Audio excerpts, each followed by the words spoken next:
Now, with anti-Semitism on the rise in the United States and across the globe, the White House and the American Jewish Committee convened a meeting on the topic yesterday that was attended by a number of Biden administration officials and anti-Semitism envoys from several European countries and bodies.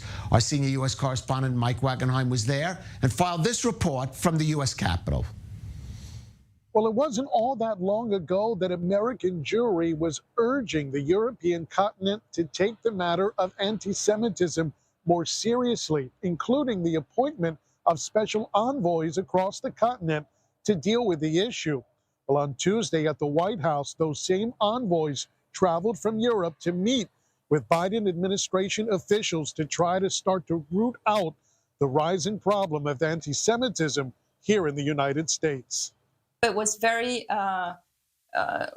good to see how much we are aligned and how great the willingness is really here to make sure that this national action plan against anti-Semitism will be effective, will go into the right directions. I understand they've had a vast listening experience as well. So this is very important and it's very good to see. And our transatlantic ties are very close, especially on this matter. Here on Tuesday at the White House, Biden administration officials meeting behind closed doors with the special envoys dealing with anti-Semitism from the European Commission, Germany, the United Kingdom, the Netherlands, and Norway, as they shared their best practices and lessons learned from abroad in dealing with anti-Semitism and relaying them here to the White House. The European Commission in October 2021 adopted its first ever EU strategy on combating anti-Semitism and fostering Jewish life. It has almost 100 specific initiatives, and we've so far started to get the ball rolling on 55.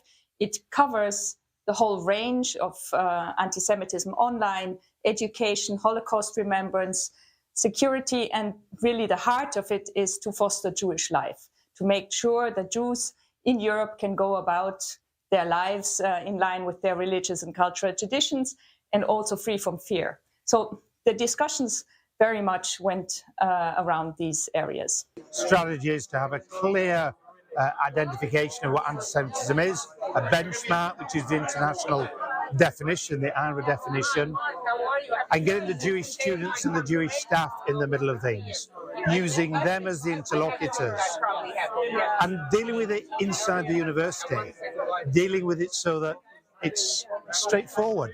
And what's straightforward is no negatives for any Jewish person in any university. Let every Jewish person, every Jewish student be themselves, including those who identify as Zionist, as a crucial part of their identity, with no negatives. It's a simple ask, and that's what we're building in, and that's what I'd recommend to every American university.